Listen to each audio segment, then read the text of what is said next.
discussão dos acadêmicos do 7º período do curso de Comunicação Social da Universidade Federal do Acre.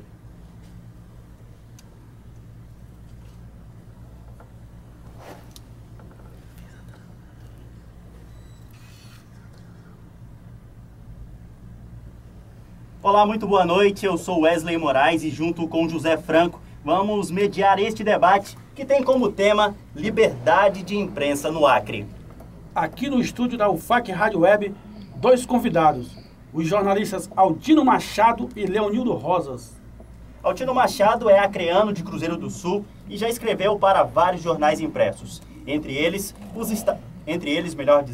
Estado de São Paulo, a Gazeta do Acre, Jornal do Brasil e Folha de São Paulo. Atualmente, Altino Machado tem um blog e também trabalha para o blog da Amazônia do Portal Terra. Altino, boa noite e seja bem-vindo ao nosso debate. Boa noite, prazer enorme estar aqui com vocês e em torno desse tema que é a liberdade de imprensa. No meu entendimento, a liberdade de imprensa é um princípio da democracia.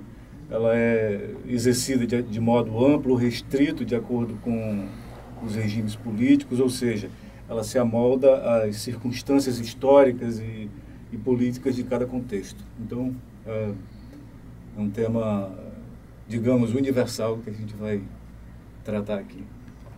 O nosso segundo debatedor também é do Vale do Juruá, o cruzeirense Leonildo Rosas. Atua como jornalista há 20 anos. Leonildo iniciou a carreira no jornal local A Gazeta. Ele também atuou como repórter, colunista, político e editor-chefe do jornal Página 20. Na TV5, afiliada à Rede Bandeirantes, Leonildo exerceu a função de editor e colunista político. Há 28 anos é funcionário do INSS e atualmente é o secretário de Comunicação do Governo do Acre. Leonildo, seja bem-vindo. Boa noite, seja bem-vindo ao nosso debate. Boa noite, Franco. Boa noite, Wesley. Primeiro, eu quero parabenizar a professora Cleide Elizabeth, da disciplina de Produção e Radiojornalismo 2, por essa iniciativa. Parabenizar os alunos do curso de jornalismo, que é um curso também o qual fiz e que valorizo muito a questão da academia. Eu acho que aqui, na produção, aqui se produz os jornalistas, aquelas pessoas que têm a qualificação para exercer no mercado externo. Esse tipo de iniciativa permite com que a gente esclareça alguns pontos e trate principalmente daquilo que é mais valioso e que é mais sagrado para todos nós. Não só a liberdade de imprensa, mas a liberdade de se expressar, a liberdade da democracia, principalmente num país como o nosso, que a democracia ainda é tão jovem. E o princípio básico da democracia é a liberdade de imprensa. Desde já agradecemos a sua audiência onde você estiver. E para aqueles que nos escutam na sala ambiente do curso de jornalismo, o nosso boa noite especial. Também quero desejar uma boa noite especial para todos aqueles que nos escutam neste momento aí na sala ambiente do curso de jornalismo. Lembrando que a sua participação neste debate é muito bem-vinda. Faça uma pergunta aos nossos debatedores. Basta procurar a Edilárdia Hidalgo e a Vanessa Alves, que estão aí na sala. Também vamos abrir espaço para 2 pessoas participarem do debate aqui no estúdio. Vale fazer pergunta e dar a sua opinião sobre o tema, que é liberdade de imprensa aqui no nosso estado. Estamos esperando a sua participação. Agora sim, a gente inicia a rodada de perguntas aos nossos convidados. Vale ressaltar que o que a gente espera aqui é respeito entre os debatedores, evitando ataques pessoais. Respeito também as pessoas que vão fazer pergunta aí na sala ambiente e pela internet. Primeiro, Leonildo Rosas. Secretário, como o jornalismo surgiu na sua vida? Bem, o jornalismo na minha vida, ele surgiu de forma até tardia. Porque até então eu fui concursado muito cedo para ser funcionário público federal. E como a maioria dos jornalistas do Acre, eu comecei de forma empírica, na prática. Na época, um amigo era editor do jornal A Gazeta, um amigo chamado Josmo de Souza, e ele me convidou para ser articulista. escrever artigos no jornal A Gazeta. Eu lembro, naquele período, ainda na década de 1980,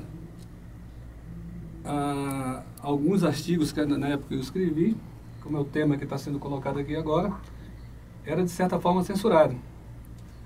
E num deles, inclusive,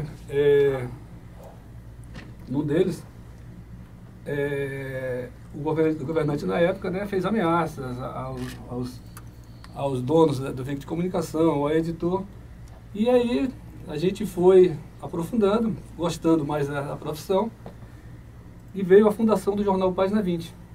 O jornal Página 20, onde eu exerci mais tempo a profissão, chegando a ser editor, e depois a gente foi construindo a carreira paralela de funcionário público federal com o jornalismo. Inspirado também em algumas pessoas muito boas na época, tinha inclusive o Altino Machado, que sempre foi um jornalista, é conterrâneo, mas tem mais tempo de carreira do que eu. Esquecemos de dizer isso, também sou... Somos conterrâneos, ele tem mais tempo de carreira do que eu, e a gente via também a luta que, principalmente, ele e tantos outros que tinham aí, que enfrentavam uma censura que era uma censura muito mais... era uma censura até certo ponto violenta, né?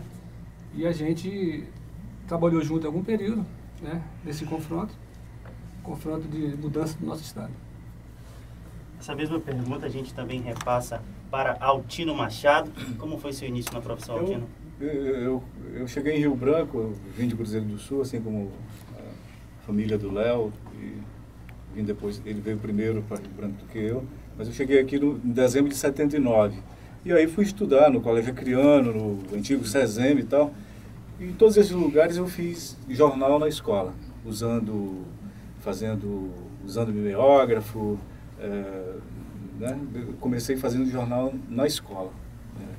Depois eu comecei a escrever poesia. Aí tinha uma página no Jornal Rio Branco chamada Contexto Cultural.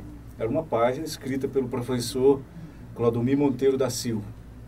E ele precisou fazer mestrado, não tinha quem editasse aquilo, perguntou a várias pessoas, ninguém queria. Eu, como naquele tempo gostava de ler mais do que hoje, eu então aceitei, porque tinha uma caixa postal, que eu lembro até hoje o número 123, então as editoras mandavam as resenhas, os livros, né? Então eu passei a editar essa página no Jornal Rio Branco chamada Contexto Cultural.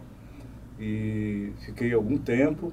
Depois, nesse período, eu já estava envolvido com teatro, com ativismo cultural, político, movimento estudantil, essas coisas em Rio Branco, naquele começo dos anos 80. Quando foi em 83, teve uma mudança no jornal Folha do Acre, que existia, e eu então me apresentei para uma pessoa chamada Everaldo Maia, a quem eu falei que eu estava casado e eu precisava acabar com aquela minha vida de amador, de teatro, dessas coisas que não me rendiam nada. Eu precisava de um emprego. Eu disse para ele que eu digo, eu sou capaz de ser repórter. Aí ele me aceitou e eu comecei a trabalhar no mesmo dia. Depois eu mudei para outros jornais, trabalhei em todos os jornais em Rio Branco, excetuando a Tribuna, e também trabalhei, como vocês mencionaram, em 3 grandes jornais fora. Atualmente eu faço trabalho num portal, Terra, onde eu faço o blog da Amazônia. E, em síntese, essa é a minha trajetória como jornalista. Eu também sou autodidata, né? Não que eu tenha aprendido sozinho, né?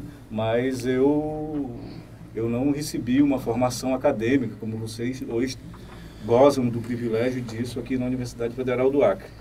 Eu fui aprendendo, fazendo, exercitando, né? Isso tem vantagens e desvantagens também, né? Basicamente isso. Antes de a gente seguir para a segunda pergunta, vou ler um pedaço dessa reportagem aqui. A organização não governamental Repórteres Sem Fronteira da França publicou no último dia 30 que o Brasil caiu 9 posições no ranking mundial de liberdade de imprensa, passando da 99ª posição para a 108ª.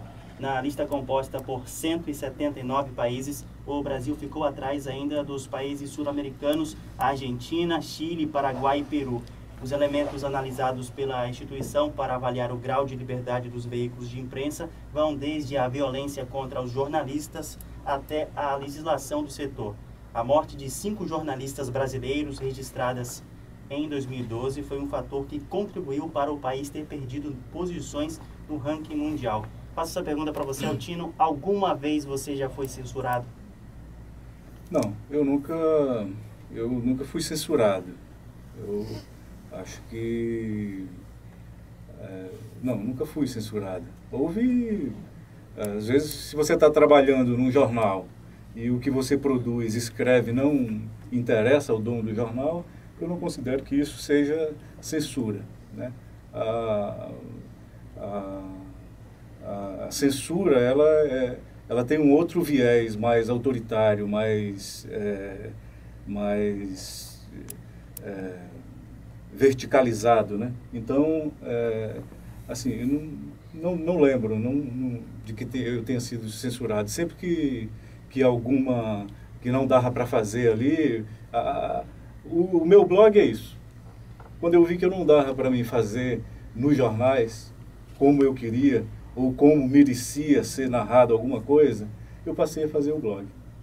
Entende? Então, eu não gosto assim de que, sofri censura. A censura também... Tem gente que gosta de ser censurado. Tem dono de jornal, de veículo de comunicação, que vive implorando para pegar um grito de um governador e, olha, para as máquinas, não publica isso. Que é para poder obter alguma vantagem financeira para a sua empresa e tal. Então, eu acho que a censura, as pessoas que aceitam ou não. Leonildo? Bem, eu nunca tive esse desprazer de ser censurado. Eu nunca escondi que, antes de ser jornalista, eu também sempre tive uma militância e um lado político. Nunca deixei transparecer e nunca escondi isso dos meus leitores ou das pessoas que escutavam alguns comentários que eu fazia na televisão. Então, eu sempre estive lado. E eu sempre escrevi e falei aquilo que eu acredito. Ninguém nunca disse aquilo que eu tenho que escrever ou aquilo que eu tenho que falar. Eu sempre falei e escrevi aquilo que eu acredito. Essa reportagem que você está lendo, eu também li. Foi publicada recentemente. Se você ver, por exemplo, eu acho que é importante que seja divulgado isso, que o mundo esteja atento à questão da liberdade de imprensa, à questão da perseguição, da violência contra os jornalistas, contra os profissionais, porque no Acre já aconteceu muito isso. Já aconteceu de pessoas ser agredidas, editores ter que engolir a reportagem que você estava fazendo. O próprio Altino Machado, ele já teve inúmeras vezes sendo ameaçado de morte, por críticas bem menos contundentes do que essa daqui. Uma vez, por ele denunciar, que ele faz hoje, foi bem menos contundente, por ele denunciar a fraude no vestibular da UFAC. Nós tivemos a redação invadida, a casa dele teve tiro. A redação invadida, na época, o proprietário Antônio Estélio foi agredido pelo ex-deputado Roberto Filho. E o Roberto Filho colocou o revólver na minha cara. E disse, 38. Eu vim aqui, você está apanhando de graça, mas eu vim aqui à procura do Altino Machado e vou atrás dele. Então, acontecia isso, certo?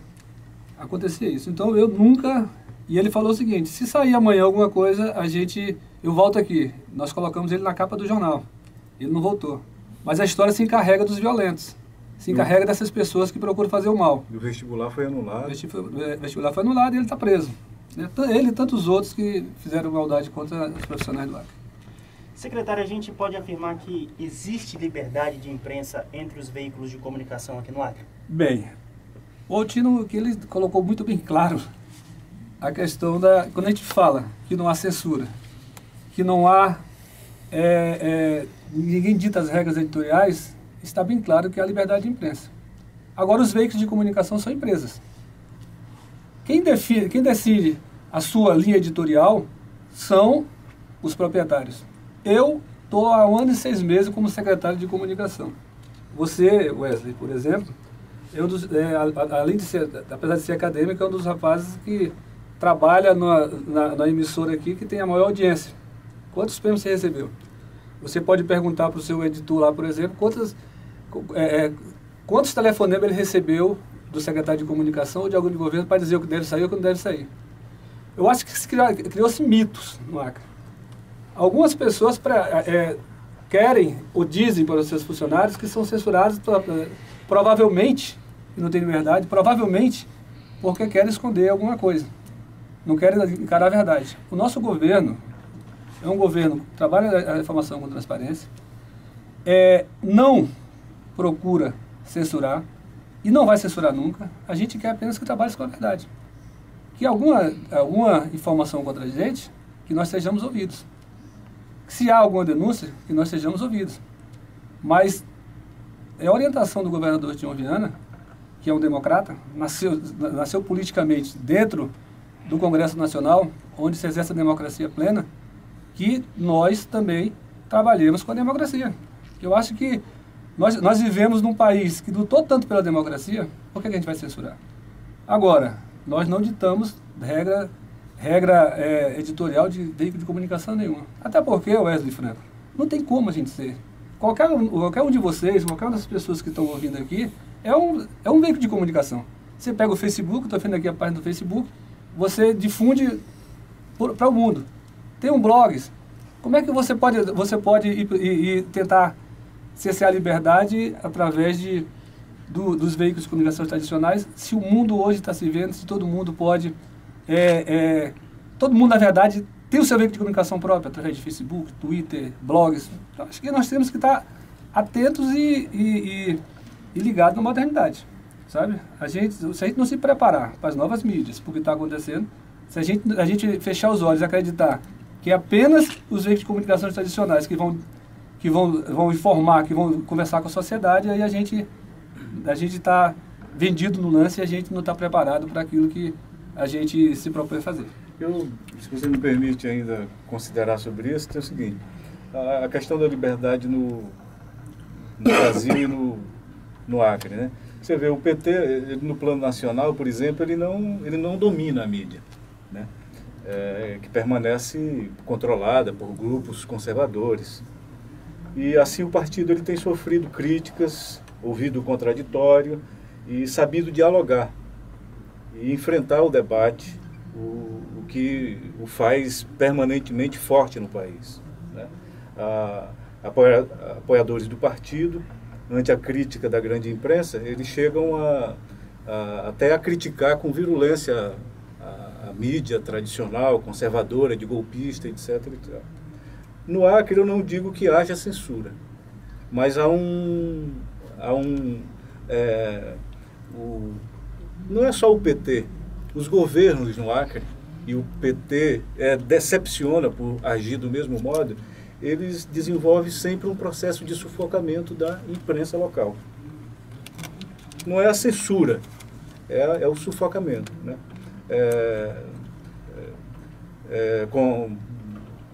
Comprar veículos, dominar redações, controlar e subjugar profissionais, né? Então, aqui, diferente do que acontece no plano nacional, a regra é uniformizar a informação, o discurso. Então, o projeto é silenciar o outro lado, divulgar apenas o pensamento governamental. Assim, o PT não demonstra a mesma capacidade e habilidade do PT nacional. O PT do Acre, o governo do Acre, não demonstra a mesma capacidade de lidar com isso que o Lula, a Dilma tem no âmbito nacional, né? Então, na minha avaliação, isso não apenas tende a enfraquecer o projeto, isso que as pessoas no Acre, os petistas, os governistas chamam de projeto, como também os leitores, né? Os cidadãos a buscarem cada vez mais as redes sociais, que a princípio, uma plataforma livre. Então, como se explica, por exemplo, como é que o governo se comunica hoje? Temos 4 jornais diários. Em nenhum dia da semana tira 1000 exemplares. Varia de 300 a 500, 600 exemplares esses jornais. Como é que o governo dialoga com a sociedade com esse cenário? Como é que, onde quem está no interior é dono de parabólica, assiste, tem as suas parabólicas. Então,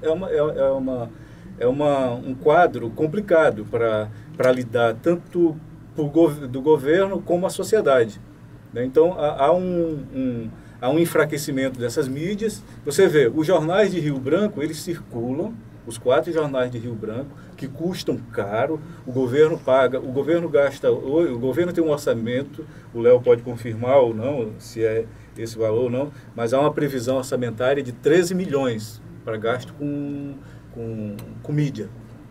13 milhões. Então, qual é o alcance disso, né? Os jornais de Rio Branco circulam ali no centro da cidade, tem uma banca ou outra, nos 3 poderes, na Assembleia Legislativa, no Judiciário, nas secretarias de governo, e pronto. Você ainda chega ali no Bosque, ainda tem uma banca de revista, lá no Mercado do Bosque. Avança mais, não tem. Vem para a Estação Experimental, não tem. Vem para o Tucumã, não tem. Em lugar nenhum, não tem. Não, os jornais não circulam. Ele é feito para agradar quem está no poder. E aí eu não estou falando do Tião Viana, do Jorge Viana, não. Então, tem um episódio marcante nisso aí, é que a Frente Popular, quando chegou ao poder, quando conquistou e que avaliou a sua possibilidade de extensão disso, ou até de se perpetuar nesse poder, avaliou isso que eu disse, o domínio dos jornais, das mídias tradicionais, e esqueceu as outras, essa plataforma livre das redes sociais, dos blogs contidas na internet. Então, houve uma aposta demasiada nisso. E o governo, o próprio PT, perdeu completamente a parte desse clamor da sociedade por informação, por transparência. Ele está refletido hoje nos blogs, nos sites, no Facebook, no Twitter.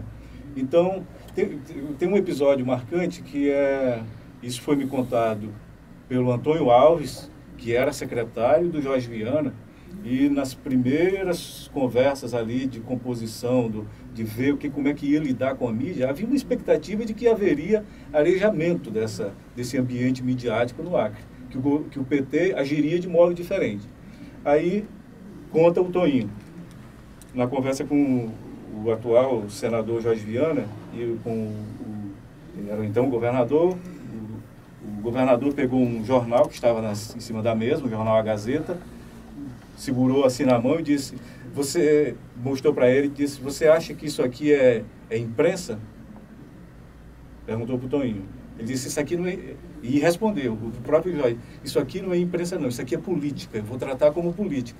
Então, a mídia é tratada como política, não como um veículo de informação, de transparência, de questionamento, de dar espaço para o outro, para discutir, para arejar o ambiente da expressão da informação. Então, não existe censura, mas existe esse sufocamento, porque a mídia que depende... Há um excesso de jornais em Rio Branco, 4 jornais, gente. Eu não vou nem falar das emissoras de TV e rádio. Existem 4 jornais numa cidade. 4 jornais que uns não tiram 300 exemplares. Então, a realidade é de um sufocamento da política. Então, como são dependentes, os veículos são dependentes, o governador, o secretário de comunicação, por exemplo, se a Secretaria de Comunicação anuncia que nós vamos ser exportador mundial de peixe, de tambaqui. Aí manda o release, sai na agência de notícias, mas se o editor do jornal pegar essa notícia e ouvir o Wesley, e o Wesley, que é criador de tambaqui, disser, olha, isso é inviável, nós não vamos ser exportador mundial, o maior exportador de tambaqui por causa disso e disso e disso. Se o Wesley fizer isso, o secretário de comunicação ou o governador telefona diretamente, mas rapaz, como é que você faz uma coisa dessa? Então, esse eu acho que é o equívoco, é de não se dar espaço para o contraditório, para a opinião diferente, para quem diverge, para quem contesta, para quem critica, para quem pondera, né? Então, mas isso não é só do governo do PT, do Tião Viana, do Jorge, do Binho, não. Isso, e houve um acirramento disso. Mas é da história da imprensa no Acre. Entende? É da história da imprensa no Acre. Uma réplica para o Leonildo, caso queira comentar, Claro. secretor, Acho que já que ele falou da... Acho que é importante que essa réplica, porque eu não concordo com a questão do sufocamento. Eu acho que as empresas elas são livres e elas decidem a sua linha editorial. Também não é verdade que o governador se dá o trabalho e o secretário se dá o trabalho de ligar. Não, eu não estou dizendo você, eu não estou personalizando. A história da imprensa do Acre, que você colocou muito bem, ela tem as suas contradições mesmo, né? Tem as suas situações. Eu não vou entrar na questão de dizer que há jornais demais. Eu acho que quanto mais de informação tiver, melhor. Agora, cada um que se sustente e se garanta. O governo, ele não tem relação econômica direta com os jornais. Nós temos uma agência de publicidade que o custo médio anual por cidadão, que em tese pode ser, quando você coloca o número cheio, parece muita coisa, nos chega a R$18 por cidadão. Para divulgar as ações institucionais. Isso são quantos milhões? 12 milhões de reais, nosso orçamento. Você colocou 1 milhão a mais, são 12 milhões. Nos chega a R$18 por cidadão. E todo jornal, e todo governo, em qualquer lugar desse país e do mundo, ele, por força de lei, ele tem que divulgar os seus atos legais. Né? É importante que tenha isso. Agora, Tino, você trabalhou em veículo de comunicação, você sabe como as coisas funcionam aqui. Né? Mas o que eu posso falar, eu estou dentro do governo há 1 ano e 6 meses. O que eu posso falar é que a prática desse governo, do governo do governador Tião Viana, não é a prática de sufocar, não é a prática de censurar, não é a prática de impor a linha editorial pelos repasses da publicidade institucional. Vamos agora, já concluiu, secretário? Já.